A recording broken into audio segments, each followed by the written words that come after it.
Bienvenidos a estas lecturas esenciales en vivo, un espacio donde, como ya sabrán, intentamos conectarnos con la lectura, con tener un momento para nosotros, para inspirarnos, inspirarnos para lo que ya sea que estamos en el trabajo personal, sí, en el estudio de sí mismo, en el autoconocimiento, o quizás alguno que todavía ande por ahí indeciso de arrancar su camino y pueda llegar a tener, no sé, un momento de que algo sea tocado en su parte más interna y pueda llegar a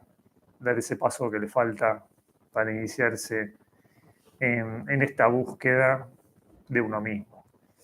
La lectura propuesta para el día de hoy es de Thomas de Hartmann, que tiene un libro que se llama Nuestra vida junto a el señor Gurdjieff, que es un libro, no es que trate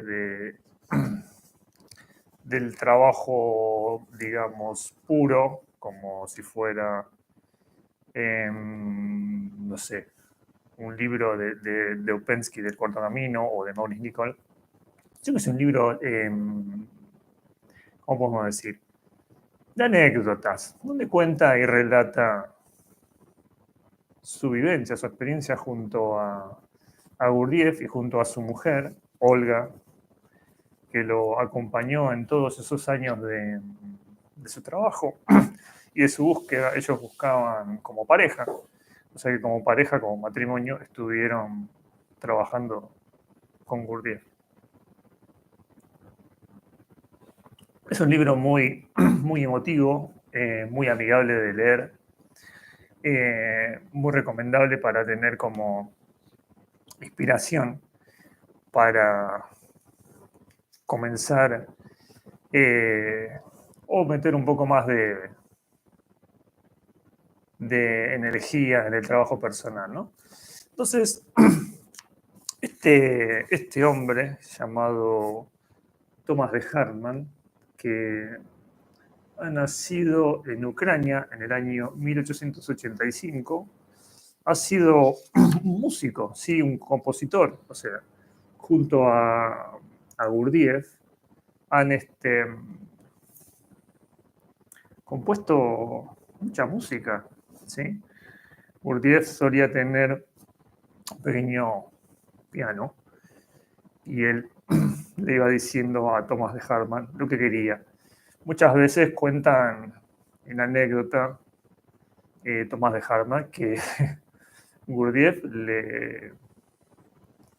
le tarareaba o le soplaba o le hacía burrito o un golpecito sobre lo que tenía que tocar y Thomas de Hartmann prácticamente tenía que ir adivinando lo que Gurdjieff quería que le toque, ¿no? Y componga.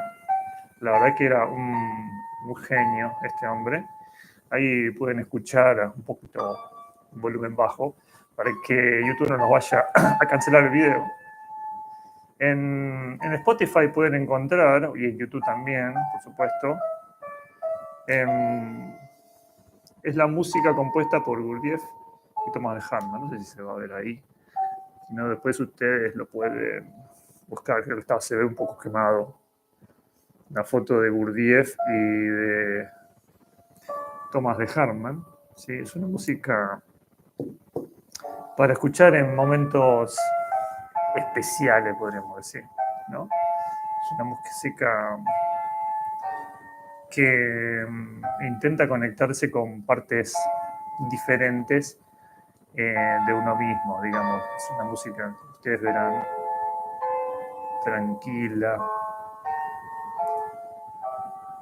Gurdjieff llamaba este tipo de música, arte objetivo, ¿no? Que era una música que estaba dirigida a una parte más interior de uno, que el cuarto camino llama la esencia de uno mismo. Entonces, este hombre que nació en Ucrania, bueno, ha compuesto ballets, ha estado en grandes obras, ¿sí? Y le tocó conocer a Gurdjieff en medio de la guerra. Entonces, vamos a comenzar, vamos a poner esta música, con la introducción del libro, ¿sí? De Nuestra vida con el señor Gurdjieff. Vamos a leer un poco, ¿sí? Como para motivarnos en la lectura y en nuestro trabajo. Entonces, la introducción dice: por mucho tiempo deseé escribir referente a los años que pasé con el señor Gurdjieff, viéndolo no solo de vez en cuando, sino viviendo con él día tras día y noche tras noche, desde 1917 hasta 1929. Sí, algo más de 10 años. Después de eso, no lo volví a ver, pero él siguió siempre siendo mi maestro. Sí, Gurdjieff, por más que no esté con nosotros, digamos, su cuerpo planetario, como decía él, o su carne, él sigue dando clases, por supuesto. Si uno puede conectarse con sus partes superiores, puede conectarse con Gurdjieff. No podía escribir, temía que resultara demasiado personal. Ahora me veo obligado a hacerlo, especialmente porque de los primeros años de ese periodo del trabajo del señor Gurdjieff, mi esposa y yo, somos uno de los pocos que quedan, y porque todo lo que le concierne, por pequeño que sea, es de tremendo valor. Tal vez algunas personas no comprenderán la razón que tengo para escribir, pero eso no importa. Si no se escribe ahora, quedará perdido para siempre. Pensando especialmente en aquellos que no lo conocieron, trataré, tan fielmente como me sea posible, de hacer un retrato vívido de George Ivanovich Gurdjieff. De inmediato surge una dificultad mayor. ¿Cómo hacerlo? El comportamiento exterior del señor Gurdjieff era tan diferente en diferentes oportunidades, dependiendo de la persona concernida y del nivel en el cual esa persona se hallaba, y a cuál lado de ella el señor Gurdjieff deseaba acercarse en un momento dado, que parecía como si el señor Gurdjieff fuera muy cambiante, pero no era así. Él permanecía siempre igual, solamente la impresión que él creaba deliberadamente era diferente. Fíjense qué interesante esto para los que estudiamos el cuarto camino, o distintas tradiciones o senderos de evolución. Como muchas veces la persona, el maestro, se comporta, parecería, de maneras diferentes, pero en realidad lo que está haciendo es muchas veces ser de espejo de la persona, ¿no? Y le da la posibilidad a la persona de verse a sí misma, siempre y cuando no se ponga negativa, no se identifique, etc. El señor Gurdjieff deseaba, tal vez era esa su tarea más eminente, despertar en el hombre ordinario algo, de lo cual es actualmente inconsciente. La forma como él lo hizo la podemos comprender solamente a través de su trabajo, acerca del cual hablaré luego.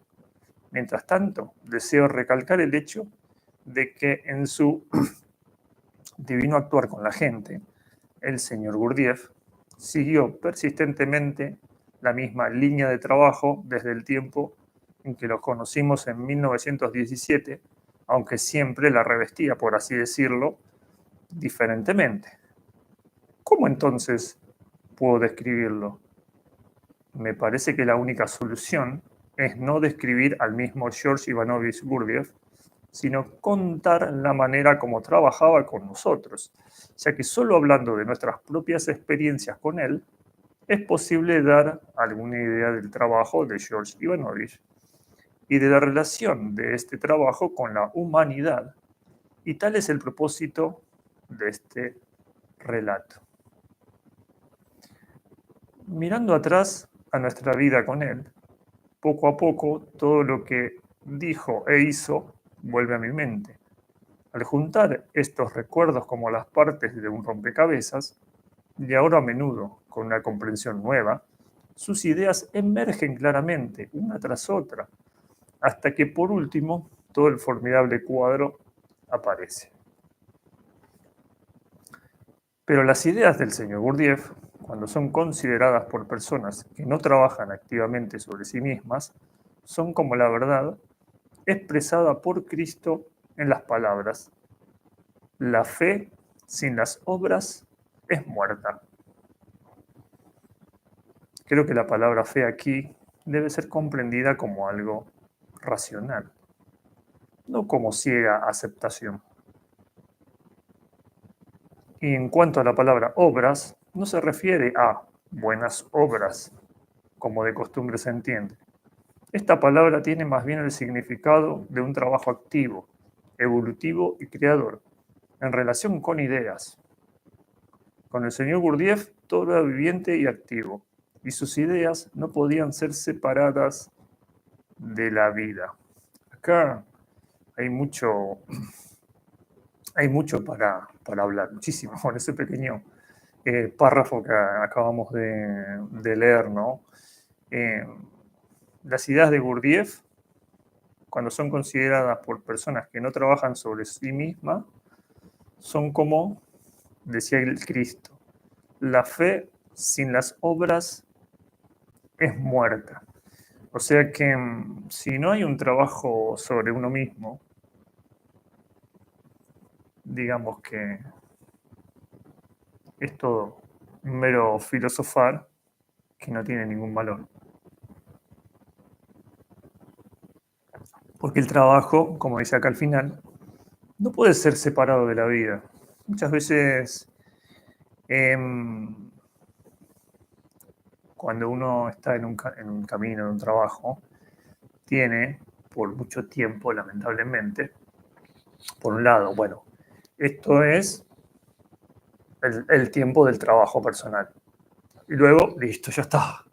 Y todo esto es mi vida, ¿no? Entonces tengo por un lado mi vida, que este trabajo se llama la vida mecánica o la vida común y corriente.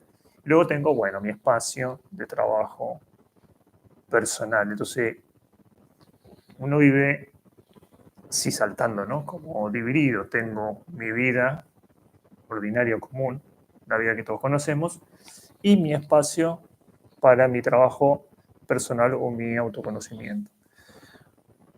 Eso es así, lamentablemente, por mucho tiempo, hasta que uno se da cuenta que en realidad el tiempo de la vida es el tiempo del trabajo.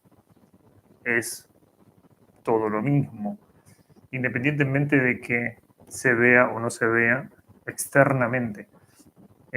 Luego de un tiempo, uno trabaja en el tiempo de su vida y no hay una separación entre, bueno, ahora estoy descansando del trabajo personal porque estoy en la vida mecánica. No, no es así. Luego de un tiempo que uno entiende que el trabajo sobre sí mismo es todo el tiempo. Cada uno de los eventos, situaciones, experiencias, relaciones, lo que todo uno haga en su vida, ir a trabajar, no sé, cocinar, lavar los platos, salir a caminar, irme de vacaciones, todo es tiempo de trabajo personal.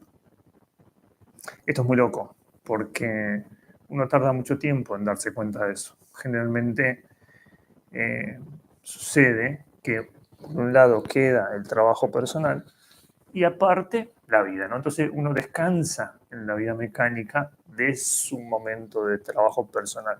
Uno es como que vive el trabajo personal como algo, oh, no tengo ganas de hacerlo, ¿no?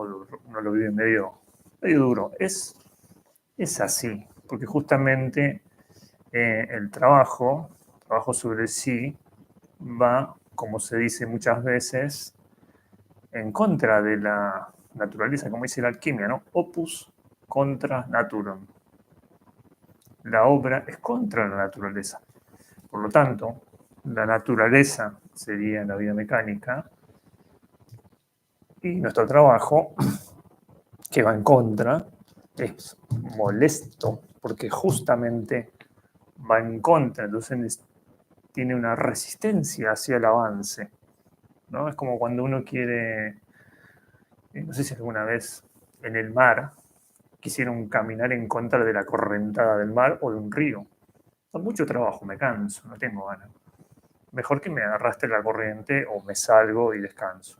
O voy a algún lugar donde no hay corriente, ¿no? Y estoy en una, como si fuera una bahía.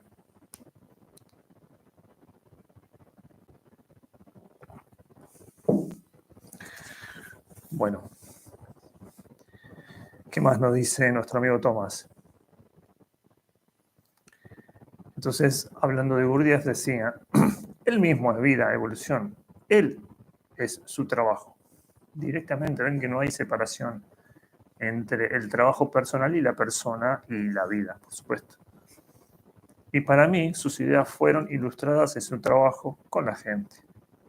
Solo después de todos estos años es cuando empiezo a comprender lo que su trabajo como un todo significaba y qué enorme esfuerzo tuvo que hacer para inculcar en nosotros el germen de una comprensión nueva y de un nuevo acercamiento a la vida. Si mi propia interpretación es absolutamente correcta o no, no lo sé, ni nadie puede saberlo, pues solo un hombre del mismo nivel de ser que el ser que el señor Gurdjieff puede real y completamente comprender el significado de su trabajo. George Ivanovich ya no está con nosotros, pero su trabajo con nosotros continúa mientras no olvidemos sus palabras. Recuerden por qué han venido aquí. Esta es una frase que aparece varias veces en el libro, cuando esta pareja, Tomás y Olga, estaban como perdidos, no entendían qué pasaba, ¿no? Las tretas que le hacía Gurdjieff, completamente armadas, ¿no? Eh, entonces Gurdjieff cuando los pescaba, estaban negativos, que estaban identificados, que estaban discutiendo, les decía, los quiero a los dos o a ninguno. Recuerden por qué ustedes están aquí, ¿no? Entonces como los hacía entrar en recuerdo de sí, se recordaban de sí mismos y decían, yo estoy aquí por un despertar, ¿no? Por una evolución. ¿De qué me estoy quejando? ¿No? Entonces recuerden por qué han venido aquí. Es algo muy importante para la gente que trabaja sobre sí misma, no olvidar nunca su propósito, ¿no?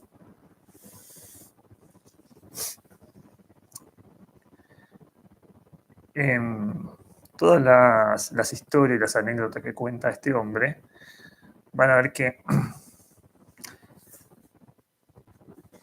puede parecer a veces como decir, ¿cómo no te das cuenta que le están haciendo algo adrede, ¿no? Pero uno cuando está en el momento no se da cuenta, uno generalmente no se da cuenta cuando alguien te está haciendo algo adrede para que te des cuenta, no sé, de una emoción negativa, de que estás identificado, y ese tipo de cosas, ¿no? Entonces, bueno, empieza el capítulo 1, vamos a leer un poco más. Empezaré con algunas pocas palabras acerca de mi propia vida hasta el día en que conocí al señor Gurdjieff. Soy compositor, dice Thomas. Sí, como habíamos dicho al principio. La música ha sido siempre para mí el talento del Nuevo Testamento, que me fue dado por Dios y que me exige que lo desarrolle y trabaje sobre él sin cesar. Es claro para mí, mucho antes de conocer al señor Gurdjieff, sin embargo, que para ser capaz de progresar en mi trabajo creativo, Algo era necesario, algo más grande o más alto, a lo cual no podía dar su nombre. Solo si pudiera poseer este algo, sería capaz de progresar más aún y esperar derivar alguna satisfacción real de mi propia creación y no sentirme avergonzado de mí mismo. Las palabras de Beethoven a menudo acudían a mi mente. La música es una revolución superior a la filosofía o a la ciencia. Y siempre recordaba, cuando componía, las maravillosas palabras de un cuento de hadas ruso. Ve, sin saber a dónde. Trae, sin saber qué. El sendero es largo, el camino desconocido. El héroe no sabe cómo llegar allí solo por sí mismo. Él tiene que buscar la orientación y la ayuda de fuerzas superiores. Así pues, mi vida era una búsqueda. Muy hermoso ese fragmento del poema que cita Thomas. No voy a hablar de los pormenores de los primeros años de mi búsqueda, excepto para decir que me relacioné con muchos caminos y conocí a algunas personas excepcionales, pero nunca parecían ser lo que yo andaba buscando. Sin embargo, por intermedio de una de ellas, conocí a Sájarov, quien me llevó al señor Gurdjieff. Sájarov era un hombre sumamente agradable y muy culto, y se hizo gran amigo de nosotros. Su profesión era la de matemático. Nuestras conversaciones, sin embargo, se referían siempre a aquello que para nosotros era la cosa más importante en la vida, la búsqueda.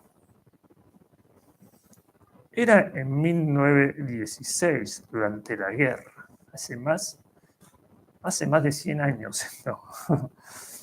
Él vino a visitarnos a mi esposa y a mí en Tsarskoye Selo, perdón por mi pronunciación, donde, como oficial de la Guardia de Reserva, me encontraba destacado por el ejército. Fue entonces, en el otoño de 1916, que me dijo que había encontrado un maestro, un verdadero maestro, pero no reveló su nombre, ni cómo lo había encontrado.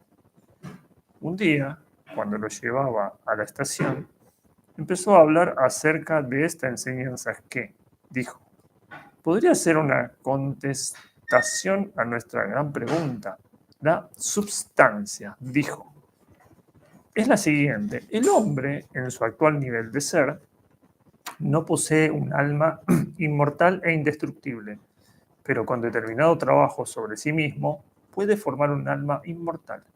Entonces, esta recién formada alma-cuerpo no estará más subordinada a las leyes del cuerpo y después de la muerte del cuerpo físico seguirá existiendo. Después de una larga pausa a continuación de tal declaración, Sájarov añadió, pero hay algo que tal vez lo va a confundir. De usted se supone generalmente que un conocimiento elevado es dado gratuitamente, pero en este caso, si usted y su esposa desearan incorporarse a este trabajo, tendría que pagar cierta suma de dinero. E indicó la cantidad. Aunque era bastante grande, $1000, nos era posible en aquel tiempo pagarla. Como a menudo había sido decepcionado, y noté que mi esposa no escuchaba con mucha atención ni seriedad lo que él estaba diciendo, empecé a hablar con Sájarov a solas. Y como ella no sabía nada acerca del maestro que Sájarov había encontrado, decidí no decirle nada sobre él, mientras no lo hubiera visto yo mismo.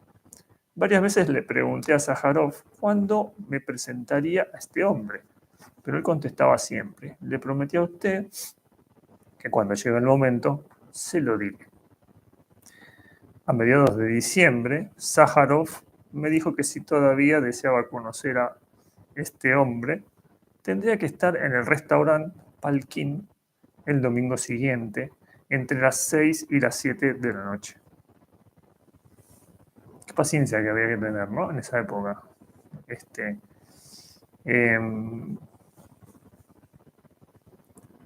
Era un restaurante muy grande en la esquina de la Perspectiva Nevsky, la calle principal de San Petersburgo, pero uno de aquellos al cual nunca iría ningún oficial de la guardia. Sájarov iría allá para llevarme a ver al señor Gurdjieff. Yo fui.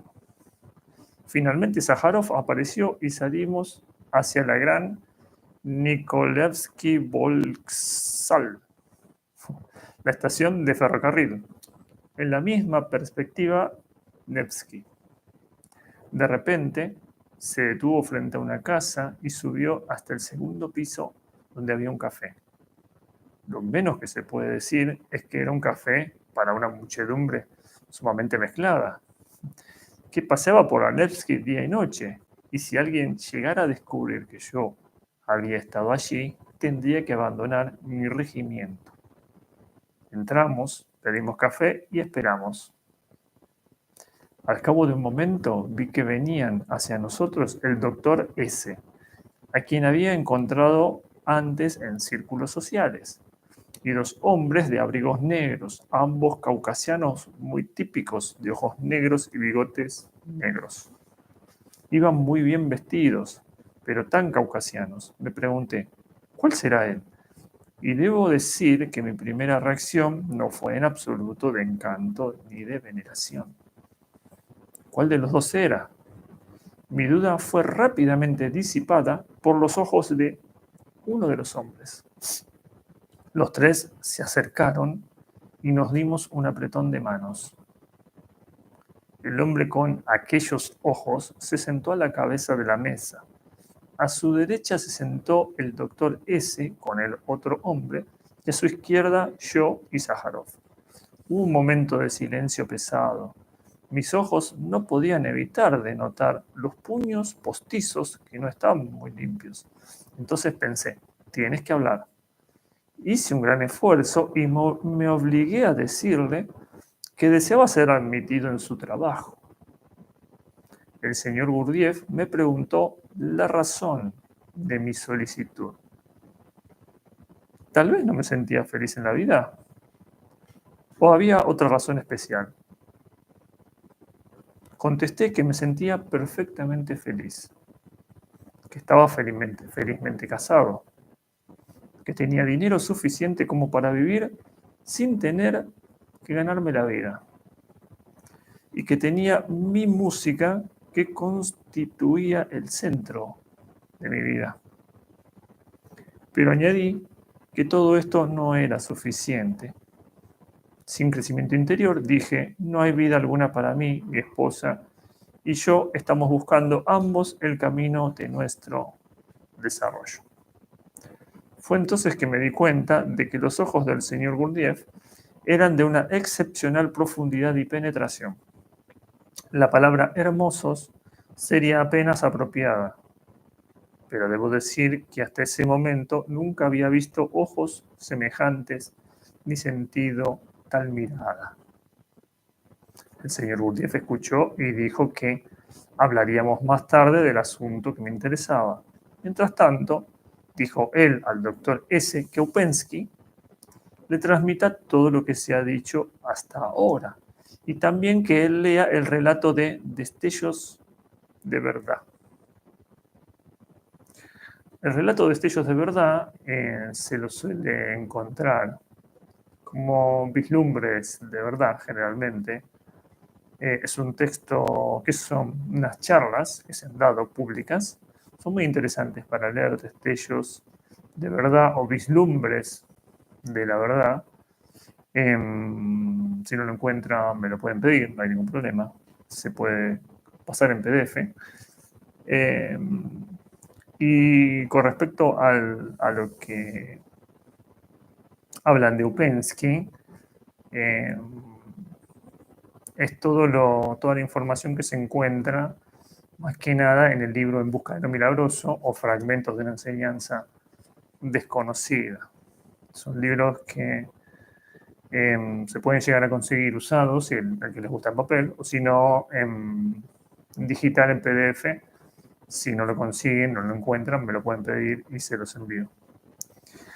Decidí preguntarle al señor Gurdjieff si podría tal vez traer algún dinero para su trabajo. Contestó: llegará el tiempo.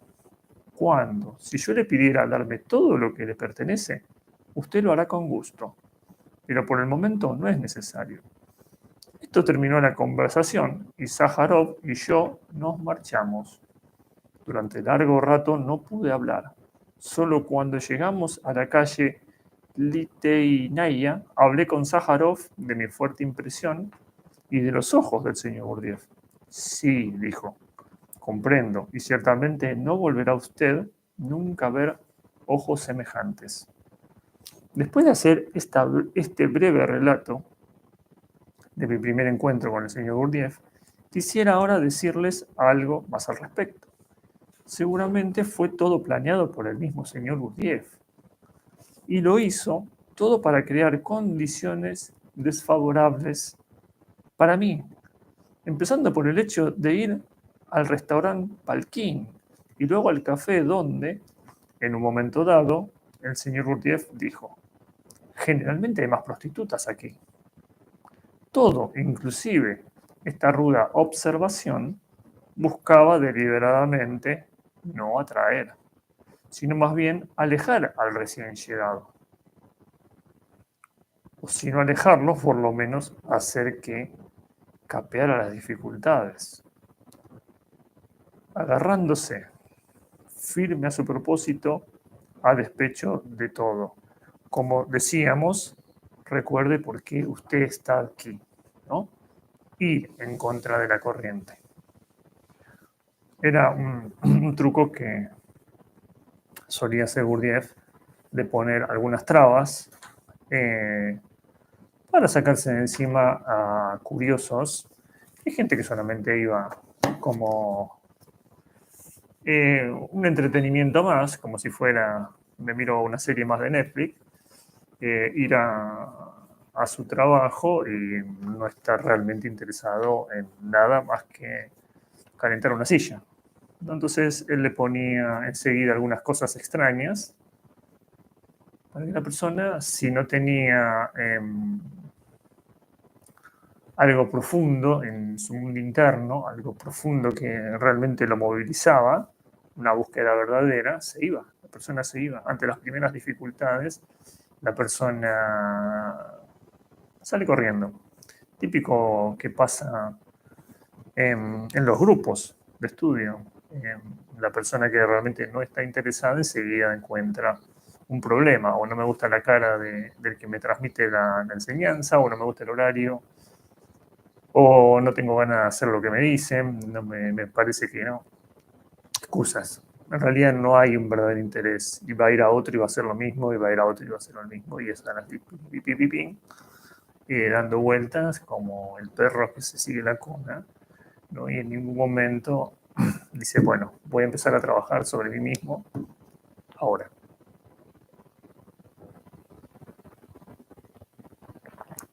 Parte de la biomecánica, es así.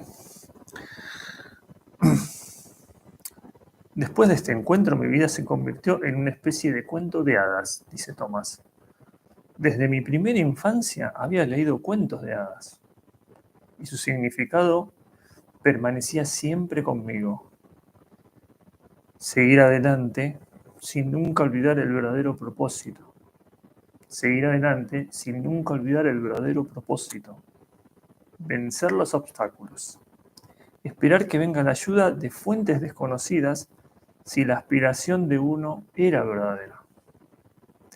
Parece ser que, si se sostiene la lucha por un gran propósito, se ganarán cosas nunca soñadas.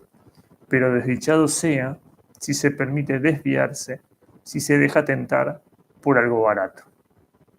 Es bellísimo. Esto que cita acá Thomas, creo que vale la pena leerlo de vuelta.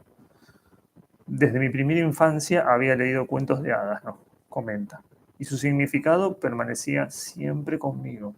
Seguir adelante sin nunca olvidar el verdadero propósito, vencer los obstáculos, esperar que venga la ayuda de fuentes desconocidas, de lo superior, si la aspiración de uno era verdadera.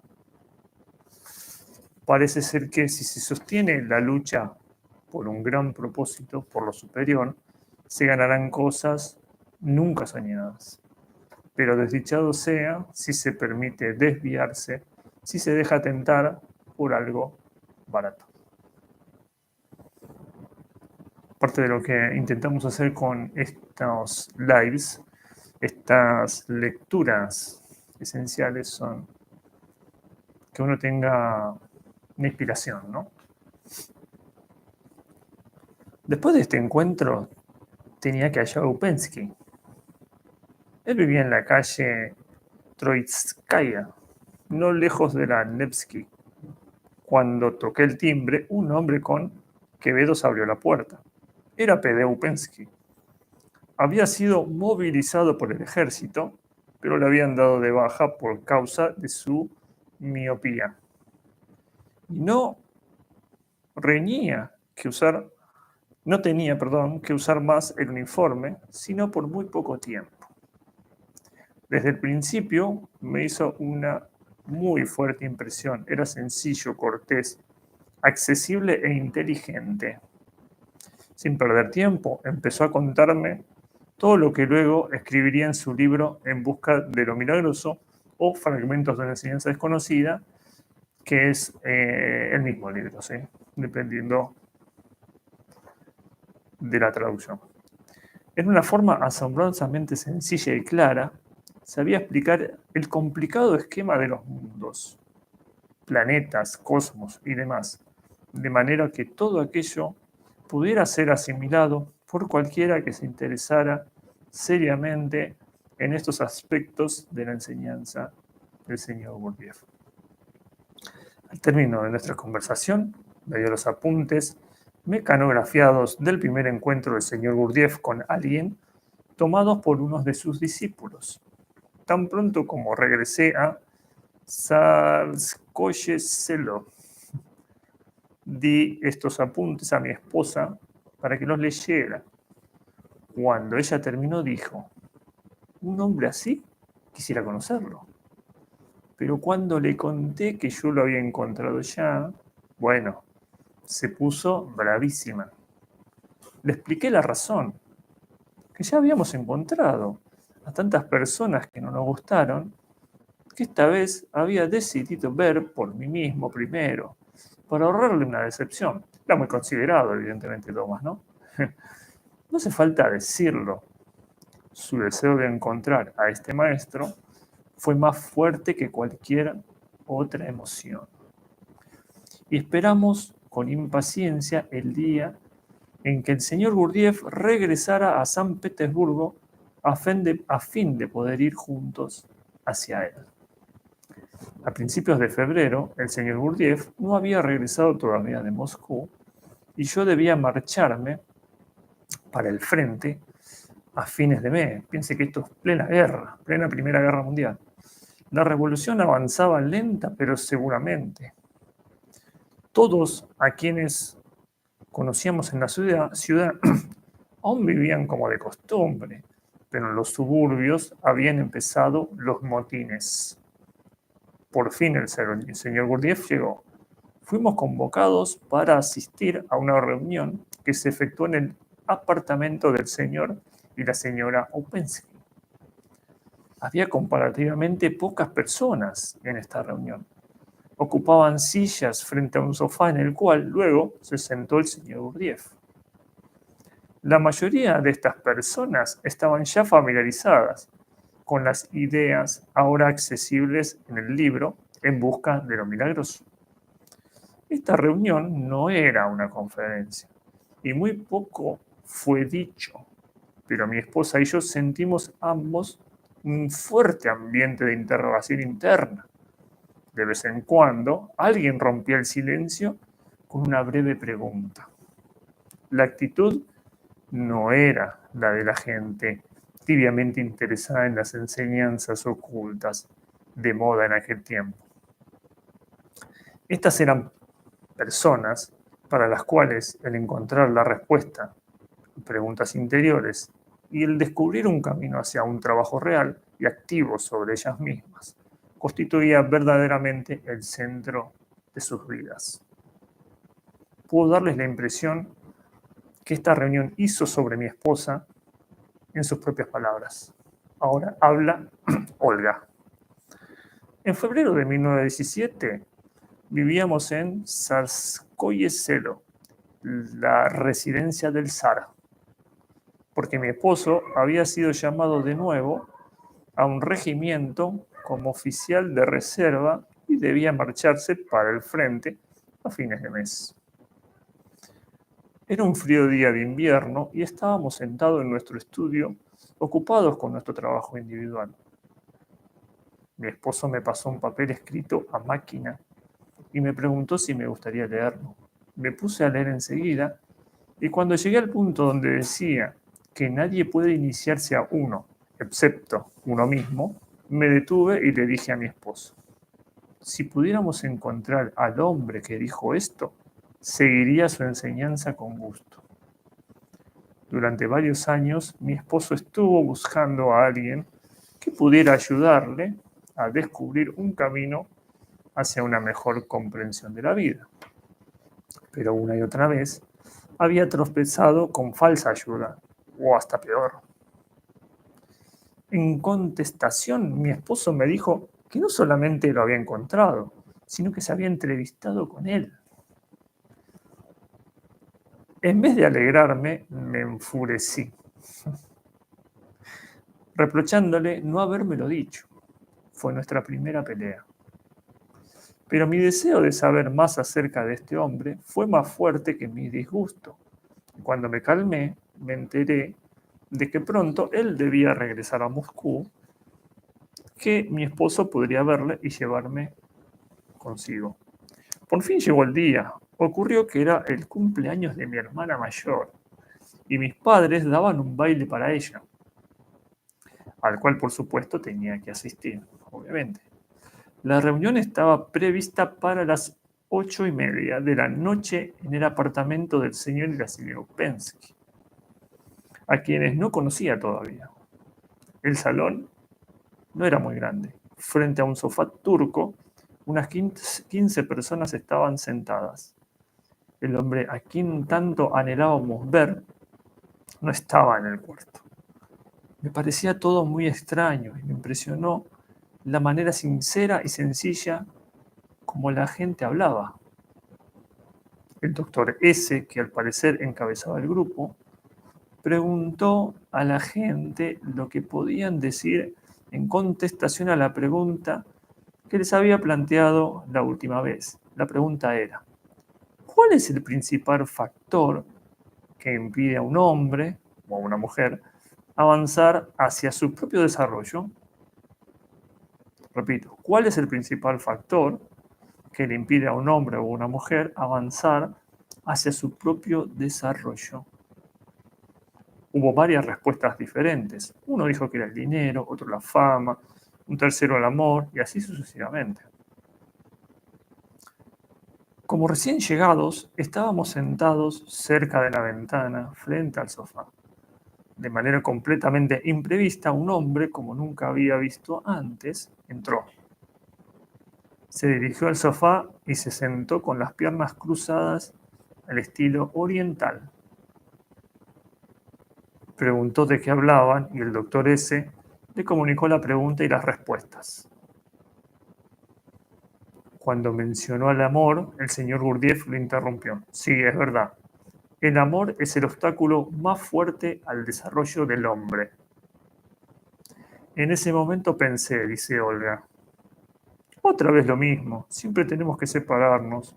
No podemos pensar en el desarrollo de sí mismo y permanecer juntos. Y me sentía muy trastornada. Y el señor Gurdjieff proseguía, pero, ¿qué clase de amor? Hay distintas clases. Cuando se trata de amor de sí mismo, amor egoísta o atracción transitoria, entonces obstaculiza, ya que sujeta al hombre y él no es libre. Pero si se trata del verdadero amor, en que cada uno desea ayudar al otro, entonces es distinto. Y siempre me alegro cuando ambos esposos se interesan en estas ideas porque pueden ayudarse mutuamente. Apenas si podía levantar la vista. No obstante, tenía la sensación clara de que el señor Gurdjieff me estaba mirando. Hoy estoy convencida de que él dijo eso especialmente para mí. Me encontraba en un estado muy extraño. Tan feliz me sentía. Tuvimos entonces que marcharnos e ir al baile. Al entrar al salón de baile en la casa de mis padres, de repente experimenté una sensación fuerte, como si alguien me hubiera golpeado en el pecho. Las personas que bailaban parecían títeres. Unos días más tarde pude ver al señor Gurdjieff a solas. La primera cosa que me preguntó fue qué había sentido al llegar a casa después de la reunión. No sabía cómo expresar mi experiencia. Ni siquiera me daba cuenta de que era una experiencia, pero le conté la extraña sensación que había experimentado al entrar al salón de baile. Contestó que eso estaba bien, o que él estaba contento, no recuerdo exactamente. Excepto que estaba satisfecho y que dijo que si así lo deseábamos, mi esposo y yo siempre podíamos venir a verlo cada vez que se encontrara en San Petersburgo. Le dije que mi esposo tenía que irse al frente y que ninguno de los dos estaríamos allí por mucho más tiempo, siendo que yo quería seguir a mi esposo tan lejos como se me permitiera. Le pregunté también si no era posible evitar que mi esposo fuera al frente. No, dijo Gurdjieff, cuando uno vive entre lobos, tiene que aullar como un lobo. Pero ustedes no deberían dejarse tomar por la psicosis de la guerra e interiormente deberían tratar de quedar muy alejados de todo esto. Aunque habíamos visto al señor Gurdjieff solamente 2 veces, yo coincidí con mi esposo en su decisión de aferrarnos a cualquier oportunidad para volver a verlo. Y ahí termina ese pequeño texto donde hablaba Olga y ahora continúa hablando Tomás de sus experiencias con el trabajo de Gurdjieff. En el libro, que es muy inspirador y muy emotivo, hermoso de leer, relata muchas experiencias, muchas aventuras que tuvieron, todas las cosas que les pasaron. Ellos fueron parte de un grupo que se iba escapando de la guerra y cuentan todas las peripecias y todo el camino y todas las dificultades que tuvieron que afrontar para sobrevivir, ¿no? Perdieron todo, todo su dinero, toda su casa, todo, perdieron todo, quedaron con nada. Sin embargo, continuaron porque había un propósito mayor que los movía, ¿no? Algo que estaba mucho más por encima de lo que es los propósitos mundanos. Así todo pudieron sortear las dificultades, ¿no? Así todo, Gurdjieff nunca dejó de ser su maestro. Por más que estaban en las máximas dificultades, siempre les estaba haciendo alguna treta, alguna jugada o algo por el estilo. Nunca los dejaba olvidarse porque ellos estaban ahí. Al final del libro hay, no sé si se va a llegar a ver, hay un mapa, si no después, bueno, cuando lo busquen lo van a ver, de todo el recorrido que han hecho, ¿sí? Escapándose de las guerras, todas las dificultades que tuvieron que sortear, caminar por las montañas, caminar sin calzado, porque no aguantaba más el calzado, caminar descalzo por las montañas, dormir arriba de las piedras, no dormir. Es un libro que creo que a muchos nos ha servido para valorar un poco lo que uno tiene y que muchas veces uno se queja de lleno nomás.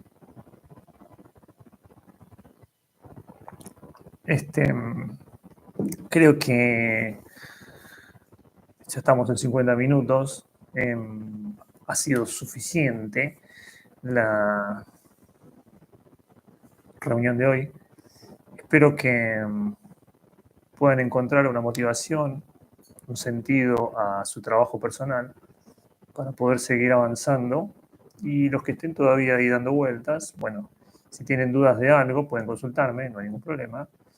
Y nos veremos en la próxima emisión de Lecturas Esenciales en vivo. Gracias y hasta luego.